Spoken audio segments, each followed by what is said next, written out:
你叫什么名字ก็แปลว่าเจ้าชื่อหยัง我是单身ก็คือเฮายังโสดสบายดีมาพบกับตูไพธิดาในรายการมินิ Chinese Box ให้มินิและสำหรับมื้อนี้เนาะตูก็มีคำศัพท์เกี่ยวกับการแนะนำตัวเองมาฝากทุกคน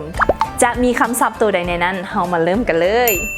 กับคำศัพท์ทำอิฐก็คือคำว่าชิ่งหมิงชิ่งหมิงชิ่งหมิงแปลว่าชื่อที่เขาจะสามารถเห็นในเอกสารสมัครงานหรือว่าเอกสารสำคัญต่างๆเนาะและอีกคำหนึ่งก็คือคำว่าหมิงจื่อหมิงจื่อหมิงจื่อก็แปลว่าชื่อเช่นกันและคำต่อไปก็คือคำว่าเนียนหลิงเนียนหลิงเนียนหลิงแปลว่าอายุและคำต่อไปก็คือคำว่าหลายจื่อหลายจื่อหลายจื่อเป็นมาจากประเทศหรือว่ามาจากบ้านมาจากเมืองอย่างต่างๆและคำต่อไปก็คือคำว่าตี้จื่อตี้จื่อตี้จื่อแปลว่าสถานที่หรือว่า location บนอยู่อาศัยและสำหรับคำสุดท้ายก็คือคำว่าฮุนยินจ้วงขว้างฮุนยินจ้วงขว้างฮุนยินจ้วงขว้างคือสถานภาพเป็นสถานภาพที่ว่าโสดหรือว่าแต่งงานแล้วเดี๋ยวตูจะพาทุกคนไปสร้างเป็นประโยคกันเลยเนาะ你叫什么名字你叫什么名字ก็แปลว่าเจ้าชื่อหยังเจ้าชื่อหยังว่า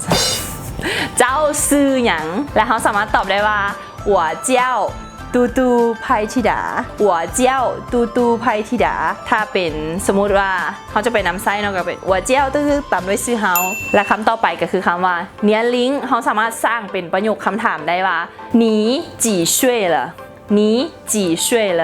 ก็คือว่าเจ้าอายุจักปีแล้วและอีกคำหนึ่งที่เขาสามารถถามเป็นคำถามได้คือกันก็คือคำว่าหนีตัวต้าเลยหนีตัวต้าเลยหนีตัวต้าเลยเจ้าอายุจักปีสำหรับคำว่าตี้จื่อถ้าสร้างเป็นประโยคคำถามก็จะออกมาเป็นแบบนี้หนีจู้หนาหนีจู้หนาแปลว่าเจ้าอาศัยหรือว่าเจ้าพักอยู่ใส่นั่นเองถ้าเขามาตอบเนาะเขาก็ต้องตอบแบบว่า我现在住在ตามด้วยที่อยู่ของเขา我现在住在ตึกคือตูเนาะ我现在住在หนองทาชุนและสำหรับประโยคต่อไปก็คือคำว่าฮุนยินจ้วงขว้างก็คือสถานะของเขานั่นเองพอแต่งงานแล้วหรือว่าเขายังโสดอยู่สำหรับตูเนาะก็ต้องตอบแบบภาคภูมิใจเลยว่า我是单身我是单身ก็คือเฮายังโสดแต่ถ้าสำหรับใครที่แต่งงานแล้วเขาก็สามารถเว้าได้ว่า我已经结婚了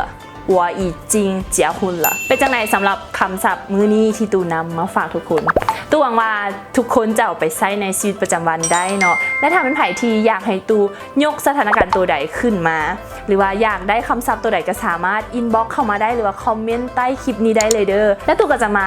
เฮ็ดเป็นคลิปให้หรือว่าอาจจะเป็นตอบแฮ